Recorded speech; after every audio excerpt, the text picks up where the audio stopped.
whole world. You look great, attorney. Yeah. Yes. We are happy to see you. How is our dear Mayor Duterte? Can we put One the second. microphone? Let's put Wait. Let me put the microphone. Sorry.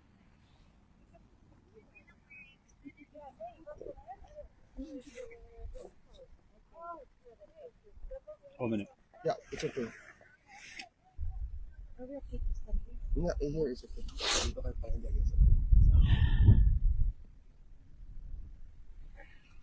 One second, sir. Attorney, can you stand here a bit?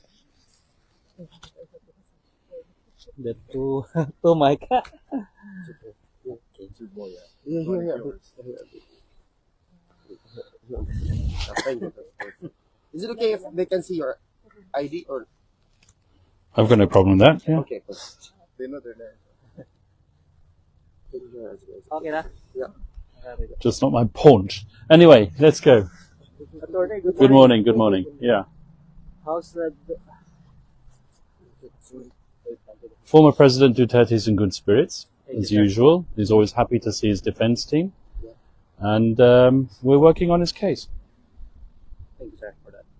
So, Attorney Kaman, the ICC is in trouble after the U.S. placed sanction on Chief Prosecutor Karim Khan, who also faces a serious personal allegation. His email and bank account are reportedly blocked. So, our question is, number one, what happens now the case against former President Duterte? And number two, if the Chief Prosecutor can't do his job, who will handle the case? And number three, and how should the Philippine government deal with this, knowing the ICC is being questioned and the US is against it? Well, let's start with the last question. Yeah. I think that the real prosecutor in this case is actually in Manila, sitting in his palace. He's the person who threw President Duterte over here to The Hague. He's the person who used the office of the prosecutor as a tool in his political campaign, and it won't work.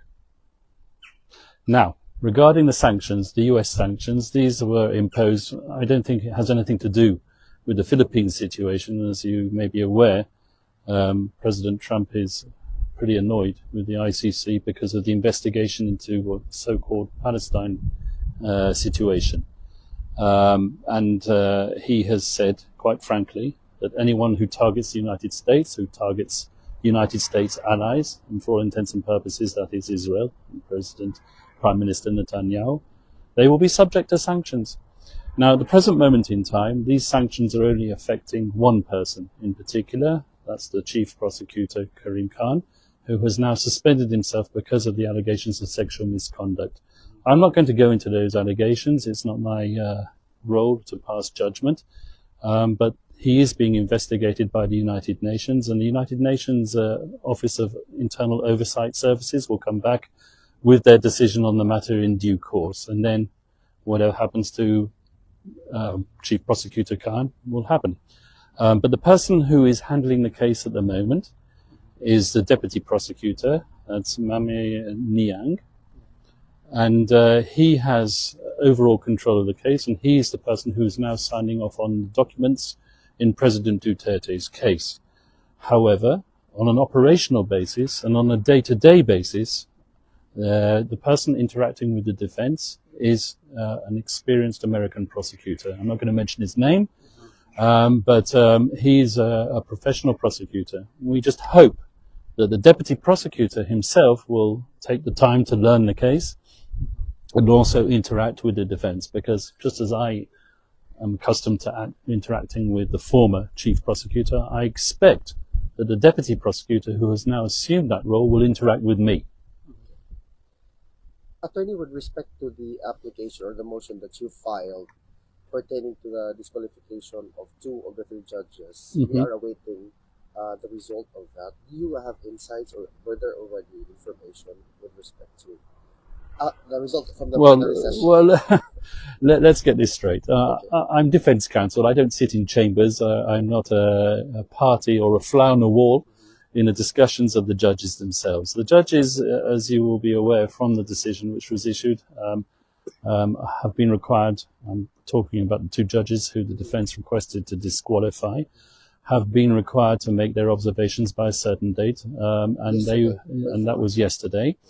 They would have made their observations. I'm not sure whether those observations are disclosed to Defence Counsel at this moment in time. And they will be disclosed in due course once the plenary have sat and once the presidency renders its decision, and we will know what they decide. Let me make one thing clear. We invited the judges to disqualify themselves, well, to excuse themselves, right, as a matter of courtesy and out of respect. They said that we shouldn't do that. Well, we shouldn't do that, but we acted out of politeness and courtesy. It's not our position to criticize judges. Judges are independent. They have a degree of integrity. That's presumed integrity, and we're the last people to question their integrity. However, this whole issue with respect to jurisdiction has already been litigated, and litigated extensively. And those two judges were party to that decision. That's what the request for disqualification is all about. Attorney, it is also a known fact that the former president is now the mayor of the city of Davao. Are you already processing everything with respect to his oath-taking? I'm not going to talk about oath-taking or anything. That's a legal question which is being handled by his Filipino lawyers. Okay.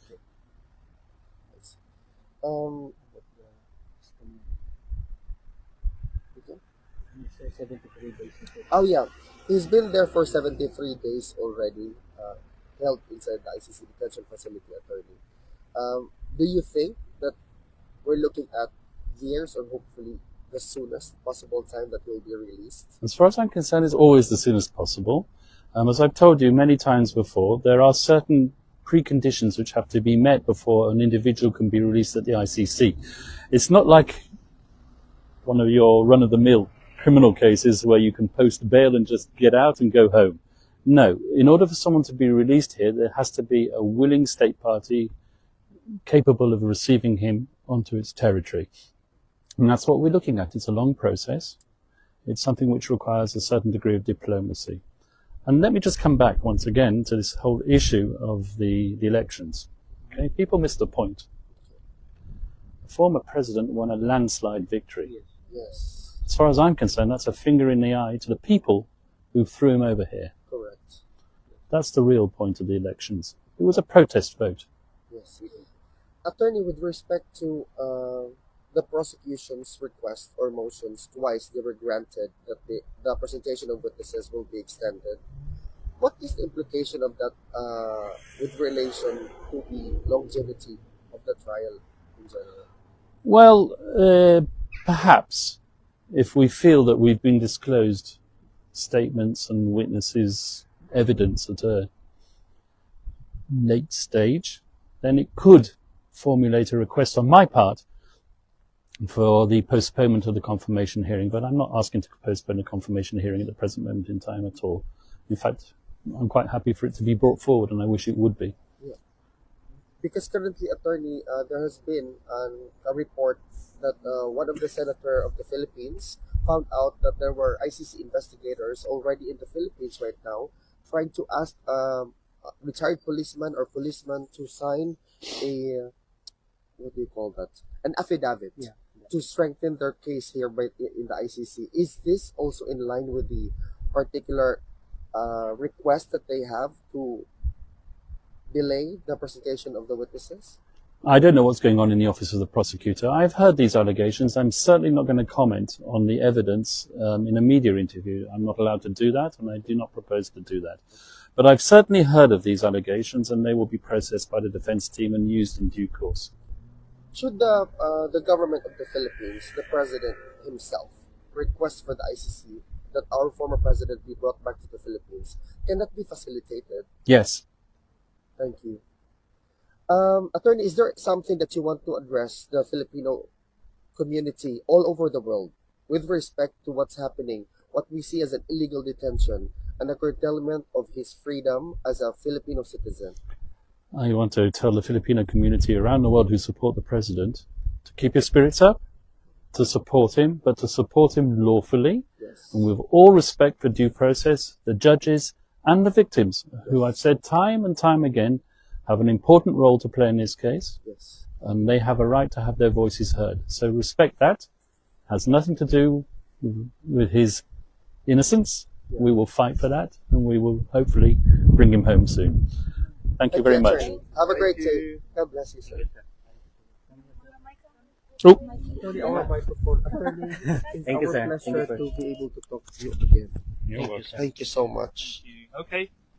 Thank you, sir. Have a nice He's day again. fighting for our president. I will. Yes, sir. Bye. Bye, sir. Take care. Bye, sir. We love you, attorney. We love you very much. Bye, sir. Have a good day. Bye-bye. Okay, mga kababayan, hingi po tayo ng comment sa ating pong kaibigan na si Alvin. Sir. Wait. 1 second. Live ba yan? Mga kababayan, narinig po natin ang sinabi ng lead counsel ni dating Pangulong Rodrigo Roa Duterte na ang pinaka-bottom line po is that again and again, he made mention that the president is in good spirits and that he's okay, that that he's going to fight for the president until mauwi po siya sa Pilipinas. Pero what stood out from this interview is that should the government of the Philippines, through the president himself, file a request for the former president and now mayor of Davao City be brought back to the Philippines, that can be facilitated and that can be done in an instant.